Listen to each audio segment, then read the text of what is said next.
అధికారంలోకి మళ్ళీ వస్తామని వైసీపీ నాయకులు చెప్తున్నారు. ఈసారి కూటమి అధికారంలోకి రాబోతుంది అని కూటమికి సంబంధించిన నాయకులు చెప్తున్నారు. కానీ అసలు ఏం జరగబోతోంది, ఈసారి ఆంధ్రప్రదేశ్లో ఎలాంటి పరిస్థితులు ఉండబోతున్నాయి, అధికారంలోకి ఎవరు రాబోతున్నారు అనే విషయం మీద రకరకాల విశ్లేషణలు జరుగుతున్నాయి. ఎవరికీ అంతుపట్టట్లేదు. ఎందుకు ఇలా జరిగిందంటారు. బట్ దాంతోపాటు తెలుగుదేశం పార్టీ ఎంతవరకు కాన్ఫిడెంట్గా ఉంది?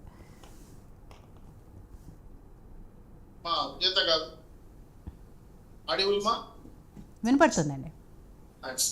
మొదట మీకు ప్రేక్షకులకి అలాగే అనలిస్ట్ కోటేశ్వరరావు గారికి జనసేన వైసీపీ నమస్కారం. రాష్ట్రంలో ఓట్ల సునామీ, పక్కన చెప్పాలంటే ఓట్ల పండగ. రెండు రకాలుగా నాకు తెలిసి ఇప్పటి వరకు భారతదేశంలో ఏ ఎన్నికల్లో కూడా ఇంత పర్సంటేజ్ పోలుగారు. దీని వెనకాల వ్యూహం చాలా మందికి తెలియదు. వ్యూహాత్మకంగా ఎన్డీఏ ప్రభుత్వం, అలాగే కేంద్రంలో ఉన్న ప్రభుత్వం, రాష్ట్రంలో రాబోయే ప్రభుత్వం, మూడు పార్టీలు కలిసి ఒక ఎన్నికల మేనేజ్మెంట్ అనేది ఒకటి సృష్టించారు. దీంట్లో ఎన్ఆర్ఐలు, ఇతర రాష్ట్రాల నుంచి వచ్చిన ఐటీ కుటుంబ సభ్యులు చాలా పెద్ద ఎత్తున ఓట్లు క్షేత్రస్థాయిలో మూడు పార్టీలకి ట్రాన్స్ఫర్ కావడానికి కీలక పాత్ర వహించారు. సో దీంట్లో ప్రధానంగా అర్బన్ అండ్ రూరల్ రెండు గమనించారంటే భారీగా ఉదయాన్నే మళ్ళీ సాయంత్రం పోలింగ్. సో ఇవన్నీ కూడా గమనించిన తర్వాత సర్వేలు కావచ్చు, క్షేత్రస్థాయిలో మా కార్యకర్తలు, మా పార్టీ నాయకులు ఇస్తున్న విశ్లేషణ కావచ్చు, మాట్లాడుతున్న సంభాషణలు కావచ్చు, పూర్తి స్థాయిలో 150+ అధికారంలోకి వచ్చేదని కూటమి అన్ని రకాలుగా ప్రజలు ఆశీర్వదించారు, దీవించారు, పొత్తును ఆమోదించారు. సో ఇటువంటి సిచ్యువేషన్ లో ప్రజలందరూ కూడా రాష్ట్రంలో మార్పును కోరుకున్న విషయాన్ని చాలా స్పష్టంగా కనబడతాం. అయితే అధికార పార్టీకి ఇది మింగుడు పడకపోవడం లేదో, లేదంటే వేరే ఓటమి భయం పుట్టుకుంది. పూర్తి స్థాయిలో ప్రజలందరూ తమ నిర్ణయాన్ని ఈవీఎంలో భద్రపరిచారు. రేపు 4వ తారీఖున అది ప్రకటిస్తారు.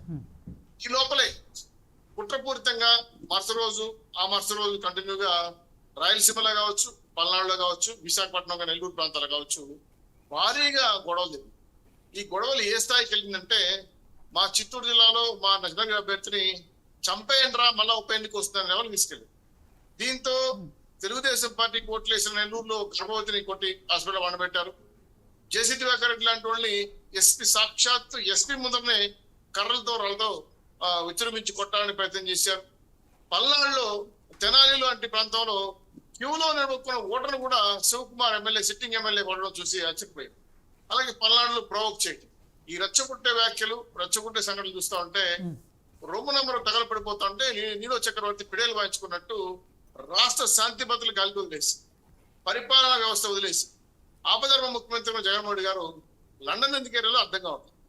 కూతుర్లు చూడడానికి వెళ్ళారన్నారు, కానీ కూతుర్లు ఏపీలోనే ఉన్నారే, లండన్ లేరు. మరి ఆయన ఎందుకు పోయారో తెలియదు. సరే, పోయే ముందు కనీసం రాష్ట్రం రవాణా కష్టం అవుతా ఉంది, ఎన్నికలు తీర్పు అయిపోయింది, మూడు పార్టీలు ఆగమేఘాలుగా 5 పార్టీలు కూర్చొని ప్రతివిమర్శలు చేసుకున్నాము, నిర్ణయాలు అయిపోయినాయి. కానీ ఒక ముఖ్యమంత్రి స్థాయి, ఆపధర్మ ముఖ్యమంత్రి స్థాయి వ్యక్తి నాటి జగన్మోహన్ రెడ్డి రాష్ట్ర పరిస్థితులు సమీక్షించాల్సిన అవసరం ఉంది, శాంతి భద్రత కాపాడాల్సిన అవసరం ఉంది.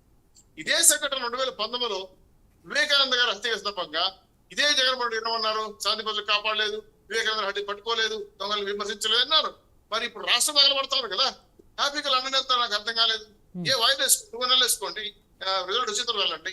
ఇవన్నీ చూసిన తర్వాత ఖచ్చితంగా దీని వెనక బతల పొంది ఓటమి గురి అవుతున్నాము. గతంలో విదేశాలకు వెళ్ళినప్పుడు చంద్రబాబు అరెస్ట్ చేశారు. ఇప్పుడు లండన్ వెళ్తే రాష్ట్రంలో ఏం జరుగుతుందనే పెద్ద భయం అనేది రాష్ట్ర ప్రజల్లో నెలకొంది.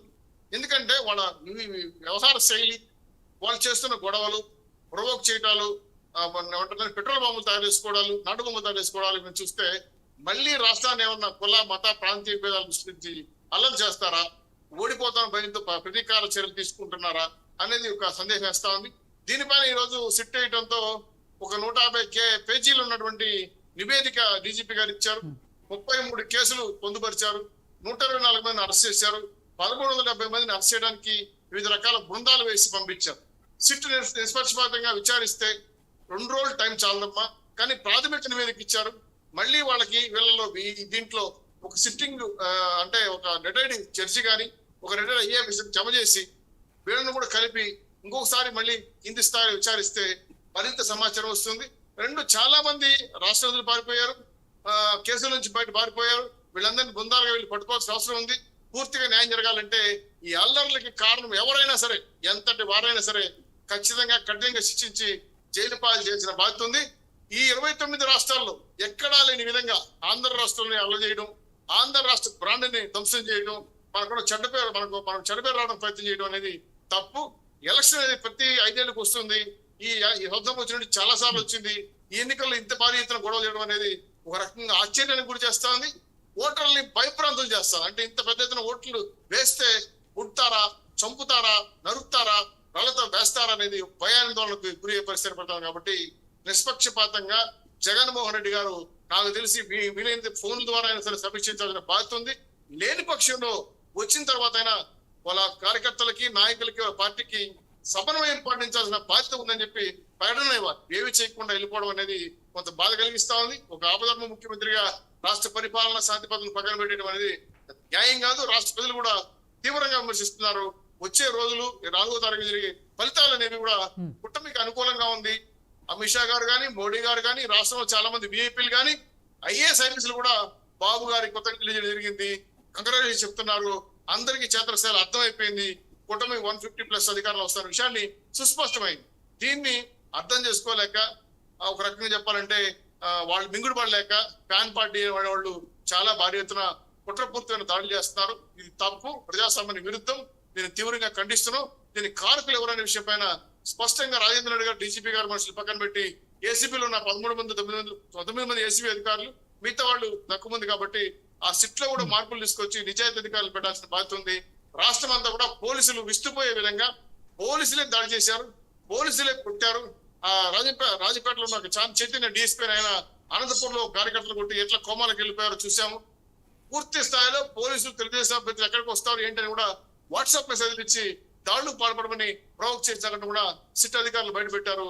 సో దీని వెనకాల పోలీసులు, వైఎస్ఆర్సీపీ నాయకులు ఉన్నారనే విషయాన్ని, ఇది కుట్రపూరితమైన విషయాన్ని ముందుగా ప్లాన్ చేసుకొని పథకం ప్రకారం ఈ గొడవలు చేశారనేది ఇప్పుడున్న రిపోర్ట్లు, ప్రాథమిక రిపోర్ట్లు వాళ్ళు చెప్తున్న అభిప్రాయం. కాబట్టి ఖచ్చితంగా దోషించాల్సిన బాధ్యత ఉంది. దీంట్లో ఏ పార్టీ వాళ్ళైనా సరే, ఎక్కడున్నా సరే 100% ప్రజలకు న్యాయం చేయాలంటే, ప్రజాస్వామ్యాన్ని మనం బతికించాలంటే, నిష్పక్షపాతంగా ధైర్యంగా మళ్ళీ బూతులకు వెళ్ళి ఓట్లేసే స్వేచ్ఛనివ్వాలంటే ఇటువంటి తప్పుడు కార్యక్రమాలకు గండి కొట్టాల్సిన బాధ్యత ఉంది. కాబట్టి న్యాయాన్ని పరీక్షించాల్సిన పోలీసులు నిష్పక్షపాతంగా పనిచేసి ఖచ్చితంగా శిక్షించాల్సిందిగా మీతో కోరుతున్నాను. ఇలాంటి సంఘటనలు జరగకుండా ముందు ప్రజాస్వామ్యం కాపాడడం కోసం గవర్నర్ గాని, ఈసీ గాని, స్థానిక ఉన్నటువంటి పార్టీ నాయకులు కానీ సరైన జాగ్రత్త తీసుకోకపోతే ఎలక్షన్ లో చాలా గొడవలు వస్తాయి, చాలా మాట్లాడతారు, చాలా ప్రొవోక్ చేస్తారు.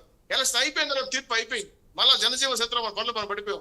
మళ్ళీ కుట్రపూర్తి చేసేదానికి ఖచ్చితంగా ప్లానబుల్ అటాక్స్. కాబట్టి దీన్ని నిరోధించకపోతే ఆంధ్ర రాష్ట్రానికి చెడపేరు వస్తుంది, పైగా ప్రజలు బాధపడే అవకాశం ఉంది. కాబట్టి నెత్రుడే ఆంధ్రప్రదేశ్ ని కాపాడాల్సిన బాధ్యత ఈ పాలక పక్షం మీద, ప్రభుత్వం మీద విషయాన్ని హెచ్చరిస్తూ, ఇంకోసారి జరిగితే మాత్రం ఇలాంటివి క్షమించడాన్ని నేరంగా ప్రజలు భావిస్తారని, స్వేచ్ఛగా ఓట్లేసి హక్కు కల్పించే విధంగా ఈసీ చర్యలు తీసుకోవాలని మీ ద్వారా విజ్ఞప్తి చేస్తున్నాను.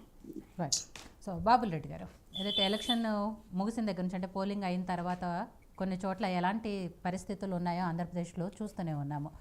కానీ ఇదంతా కూడా ఓడిపోతున్నామన్న ఫ్రస్ట్రేషన్లో